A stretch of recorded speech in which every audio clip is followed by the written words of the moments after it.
Shalom, shalom, shalom, bonjour à vous par ici. J'espère que vous allez bien. Nous allons un peu parler le sujet de Marcelo Tunasi qui se marie. Voilà. Marcelo Tunasi qui se marie, nous allons le féliciter. D'accord? Félicitations à toi, pasteur Marcelo Tunasi, pour ton mariage avec maman Esther. Je pense que c'est le nom de l'heureuse élue. Moi, je vois des commentaires partout où les gens sont indignés et tout. Mais vous me faites bien rire. Vous êtes tellement hypocrite. Quand maman Blanche est décédée ici, mes amis, je crois que c'était 2-3 mois après à tout casser, Marcelo Tunasi est venu vous dire que lui n'a pas signé l'offre de célibat. Donc, lui va se remarier rapidement. Vous êtes allé vous acharner sur lui. Moi-même, j'ai parlé sur ça. Ça lui a fait peur. Il s'est dit, si je me marie le mois prochain, 4 mois après, ce n'est pas bon. Les gens s'acharnent trop mieux. Je recule. Je fais semblant. J'attends peut-être 1 an, 1 mois. La pilule passera mieux. C'est ce qu'il a fait, non?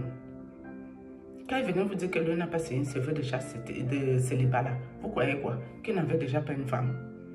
Il avait déjà une femme. Je sais qu'il voulait peut-être pas faire ses fornications ou qu'on l'attrape et puis on vient l'exposer. C'est pour ça qu'il voulait se marier rapide. Mais à cause de vous là, il était obligé de s'abstenir et attendre au moins 1 an. On ne peut pas quand même reprocher à Marcelo Tunasi de se marier. Écoutez la vidéo jusqu'à la fin, on va développer ça bien. Parce que j'estime que, soi-disant, maman Esther, c'est une grande prêcheuse ou priante ou intercesseuse. Je ne sais pas qu'est-ce qu'ils ont raconté. Tu ne peux pas dire que tu es une grande priante. Tu pries à Dieu, notre papa qui est assis dans les lieux célestes. Et tu te lèves dans priante là. Tu vas marier Marcelo Tunasi qui ne connaît pas Dieu. Marcelo ne connaît pas Dieu, c'est un occultiste. Je ne sais pas si Dieu est un Dieu des occultistes. Le Dieu que moi je prie là, non. Mais leur Dieu là, c'est le Dieu de l'occultisme. Donc je ne sais pas à partir de quel moment il dit comme quoi sa femme est décédée. Maman Esther l'a beaucoup aidé dans les prières. De quelles prières parlons-nous? De Dieu qui est au ciel ou d'autres prières bizarres? La belle famille de Marcelo est venue ici là. Allez dépendre monsieur le gouverneur de Douala qui avait invité Marcelo au Cameroun pour nous délivrer de tous les maux. Monsieur le gouverneur, Marcelo ne nous a toujours pas délivrés. Pardon, il faut qu'il revienne au Cameroun prier.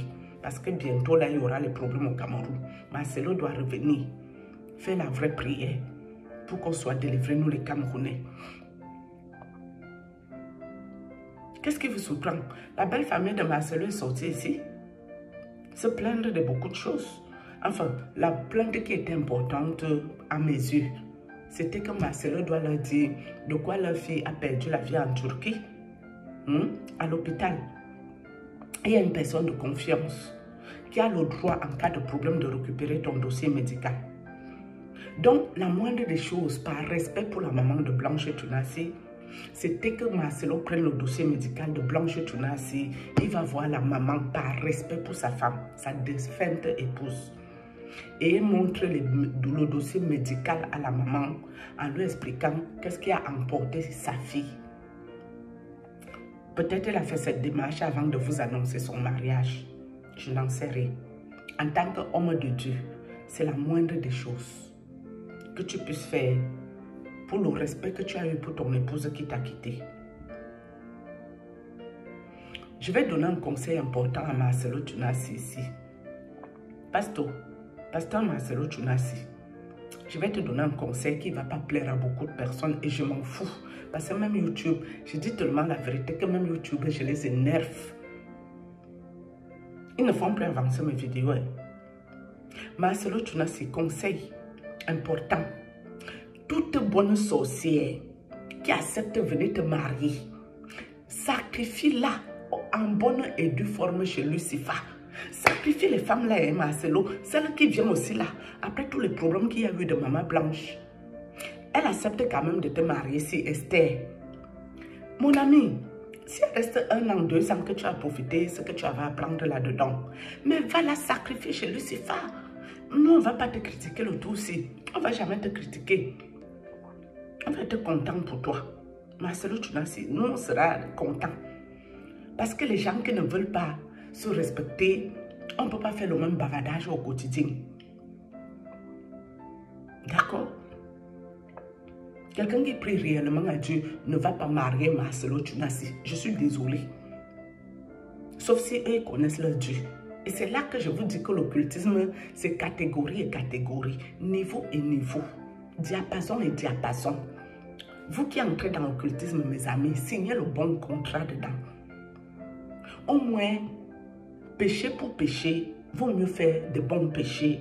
Et quand tu vas en enfer, tu sais ce qui t'amène en enfer. La femme que Marcelo Tunasi épouse au jour d'aujourd'hui était à un autre diapason là-dedans. Mais il y a les femmes à l'église. Hein. Et Marcelo Tunasi, non. Il y a les bonnes sorcières là-bas. D'accord? Parce que quand tu pries le vrai Dieu, même à l'église de Marcelo Tunasi, tu ne vas pas rester. Tu ne resteras pas là-dedans. Dieu va te montrer que ça ne va pas là-bas.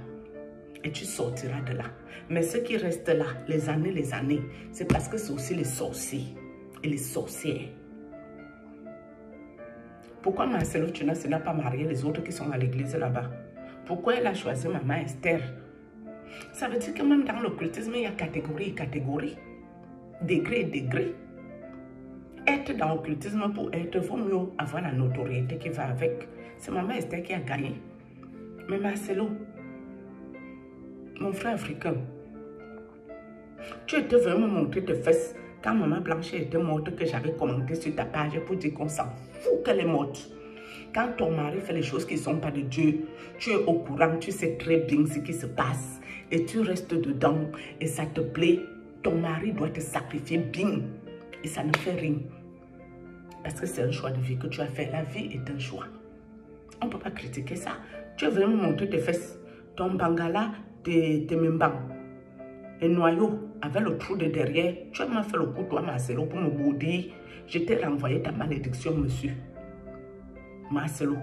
Donc maintenant, quand Maman Esther aurait fini ce qu'elle a à faire avec toi, physiquement, que tu as profité ce qu'il y a à profiter là-dedans, tu la sacrifies bien, on va avancer. Et ça ne nous dérange pas. Toute bonne personne qui veut se faire sacrifier, mais sacrifie-les. Il est où le problème? Au moins, toi, ça t'évite même de sacrifier tes enfants. Toutes les femmes qui veulent te marier là, sachant que dans quoi tu es. Parce que quelqu'un qui prie réellement à Dieu ne peut pas arriver sur toi, ton chemin, jusqu'à avoir le toupet de vouloir te marier. C'est impossible. Donc, quelqu'un qui vient pour te marier, elle-même sait dans quoi elle est, toi-même tu sais dans quoi tu es, et dans ce que vous êtes bien retrouvés, et bon mariage à vous. Et dès qu'elle aurait fini les bons et loyaux services pour toi, physiquement, tu la sacrifies tranquille dans la paix du Christ. On va avancer. On ne peut pas vous parler les mêmes choses. D'accord? Ce pasteur-là, il n'y a pas Dieu dans ça. Il n'y a pas Dieu dedans. Hein. C'est les hommes d'affaires. C'est les hommes d'affaires du 666 qui sont ici. Et vous les femmes, maman pastoresse, pastrices, pasteuses, qui pouvez aussi jongler vos maris quand ils veulent vous sacrifier là pour les faire avancer. Parce qu'il y a une de nos sœurs du Cameroun qui avait jonglé son mari ici. Je ne veux juste pas prononcer son nom. Franchement, je l'ai félicité pour son courage. J'ai dit, ma soeur, bon travail. Tu as été perspicace pour que le monsieur avance au lieu de toi venir prendre ta vie. De quoi on se plaint? Quelqu'un a aimé son mari jusqu'à l'impossible. Elle voulait le bien de son mari, de son vivant. Elle faisait tout pour plaire à son mari. Ça veut dire que même si son mari se marie, elle est contente de où elle est. Vous, votre problème, c'est si tu es à quel niveau? Ça vous concerne ou ça vous regarde? Quelqu'un qui ne sait pas ce qui s'est passé pour que l'autre femme décède, mais qui a quand même le toupet d'aller prier, fatigué pour le monsieur. Le monsieur là avait quel problème? Marcelo Tunasi vous a dit qu'il avait un problème quand il a perdu Maman Blanche. Est-ce que Marcelo vous a dit qu'il avait un problème? Il y a eu les obsèques de la gloire glorieuse, non? Je ne sais pas si quand Jésus est mort sur la croix de Golgotha, il a eu ce genre d'obsèques. Hein? Jésus-Christ de Nazareth. Les gens qui disent qu'ils prient à Dieu, ta femme meurt, poussière est égale à poussière. C'est ce que la Bible dit. Hein? Tu es poussière, tu vas retourner dans la poussière.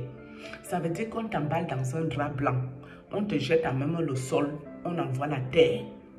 Et tu te mélanges vite à la terre. Et puis on avance. Mais vous avez vu le tombe de Maman Blanche. Il y avait que les carrelages bling bling autour, en bas là-bas. Je ne savais pas qu'il faut mettre les carrelages pour protéger le cercueil de grand luxe. Ça là, c'est Dieu. Vous voyez Dieu dans quelque chose là.